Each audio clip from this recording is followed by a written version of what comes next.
मुंबई में अंडरवर्ल्ड की दहशत जब अपने चरम पर थी, तब माफिया सरगना किसी शूटआउट के तुरंत बाद शहर के तमाम बड़े व्यापारियों को फ़ोन करते और पूछते, खबर देखी क्या? आज हमने जिसकी सुपारी दी थी वह टपक गया है, कल तुम्हारा भी नंबर आएगा। सामने वाला डर जाता और सरगना को उसकी बताई जगह और बताए पंटर तक हफ्ता पहुंचा देता था। मुंबई पुलिस के गिरफ्तार असिस्टेंट इंस्पेक्टर सचिन वाजे की कहानी भी बहुत कुछ ऐसी ही है। उसकी गिरफ्तारी के बाद इस एनकाउंटर स्पेशलिस्ट से जुड़े किस्से कोई और नहीं, खुद पुलिस महकमे में काम करने वाले लोग ऑन और ऑफ रिकॉर्ड मीडिया को बता रहे हैं। मुंबई में गुटखा का सेवन और उसकी बिक्री दोनों अवैध है, फिर भी गैर कानूनी तरीके से गुटखे का अवैध कारोबार चलता ही रहता है। एक अधिकारी ने बताया कि कई हफ्ते पहले सचिन वाजे ने मुंबई में एक इलाके में रेड डाली और वहां से कई लाख रुपए का गुटखा जब्त कर लिया। उसके बाद कई गुटखा व्यापारियों ने मीटिंग की और सचिन वाजे से संपर्क किया। फिर वाजे के पास जाकर अपना रजिस्ट्रेशन कराया। इस रजिस्ट्रेशन का मतलब था कि अब से उनके यानी गुटखा व्यापारियों के ठिकाने पर रेड नहीं पड़ेगी। रजिस्ट्रेशन अमूमन लीगल काम के लिए होता है। किसी काम का रजिस्ट्रेशन कराने का मतलब ही होता है कि सब कुछ नियम के अनुसार ही हुआ है, किसी नियम का उल्लंघन नहीं किया गया। लेकिन सचिन वाजे के यहाँ वैध कामों नहीं, अवैध कामों के लिए ही रजिस्ट्रेशन होता था।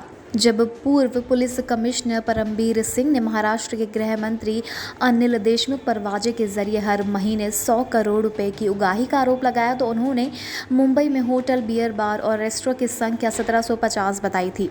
मुंबई पुलिस के एक भरोसेमंद अधिकारी के मुताबिक, हमें ये तो पता नहीं कि ये सभी 1750 प्रतिष्ठान वाजे को हर महीने हफ्ता देते थे या नहीं, लेकिन इतनी जानकारी ज़रूर है कि इनमें से कई ने उसके पास अपना रजिस्ट्रेशन करवा रखा था। यही नहीं, कई क्रिकेट बुकी, मटका यानी जुआ व्यापारी, अवैध कॉल सेंटर चलाने वालों का भी वाजे के यहाँ रजिस्ट्रेशन ज़रूरी था। पंजीकरण के लिए कोई फॉर्म वगैरह नहीं भरना पड़ता था, बस सचिन वाजे की डायरी में सामने वाले का नाम नोट हो जाता। गिरफ्तारी के बाद एएनआई वाजे के दफ्तर से ऐसे एक डायरी लेकर भी गई है। एक अधिकारी के अनुसार उन्हें पता चला कि रजिस्ट्रेशन कराते वक्त वाजे एक बार में सिक्योरिटी डिपॉजिट के रूप में 5 से 10 लाख रुपए या इससे भी ज़्यादा रकम लेता था और फिर हर महीने के लिए अलग रकम फिक्स कर देता था। कई बार यह रकम खुद लेने जाता था, कई बार लोग उस तक एक फिक्स तारीख पर रुपए पहुंचा देते थे। दक्षिण मुंबई के एक व्यापारी की ओर से उसके लिए एक 5 स्टार होटल में 100 दिनों की बुकिंग की कहानी सबके सामने है।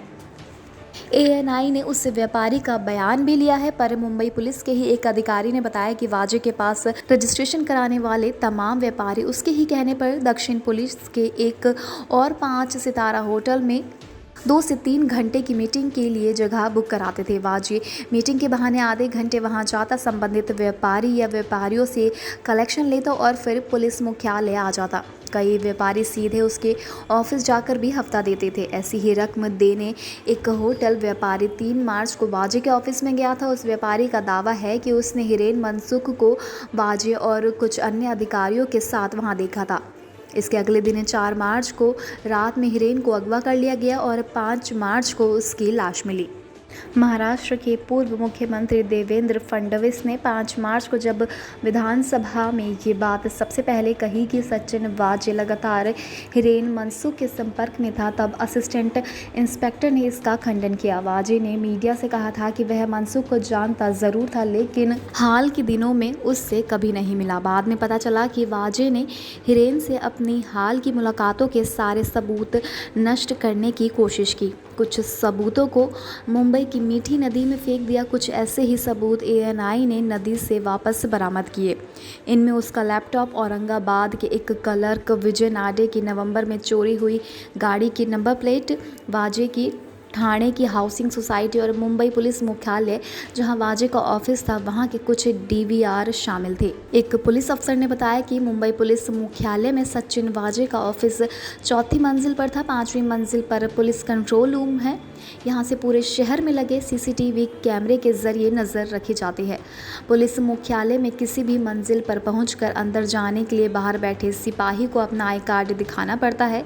साथ ही बाहर रखे रजिस्टर में एंट्री करना ज़रूरी है। जिलेटिन केस के बाद जब एक सिपाही ने सचिन वाजे से अपना आई कार्ड दिखाने और रजिस्टर में नाम लिखने को कहा तो वह गुस्सा हो गया। वाजे ने उस सिपाही को बुरी तरह हड़काया था। अधिकारी के मुताबिक वाजे ने सिपाही से पूछा कि क्या तुम वाकई मुझे नहीं पहचानते। सिपाही ने नहीं में जवाब दिया। तब वाजे ने उसे अपना नाम बताया और कहा कि गूगल में सर्च करो और दिमाग में अच्छी तरह से बैठा लो, इसके बाद कभी मुझसे मेरा नाम पूछने का नहीं। सिपाही डर गया, उसे लगा कि वाजे कोई डीसीपी है। वाजे का उस सिपाही को हड़काने का मूल मकसद था कि किसी भी तरह रिकॉर्ड में नाम लाने से बचना। वह इस बात का सबूत नहीं चाहता था कि उसने कंट्रोल रूम में एंट्री की थी। पुलिस अधिकारी के मुताबिक वाजे ये जानकारी चाहता था कि उसकी और मनसू की मुलाकात के लिंक कहाँ दिख रहे हैं और क्या पुलिस के पास उसकी उस इनोवा गाड़ी की फुटेज है जो 25 फरवरी को रात 2:18 पर एंटीलिया के बाहर जिलेटिन भरी स्कॉर्पियो के ठीक पीछे खड़ी थी। ये सभी सबूत नष्ट करने की कोशिश की गई। तो वहीं परमबीर सिंह ने मुख्यमंत्री उद्धव ठाकरे को लिखे पत्र में जैसे गंभीर आरोप लगाए हैं, उससे एक संकेत जाता है कि सचिन वाजे के राजनीतिक गॉडफादर अनिल देशमुख थे।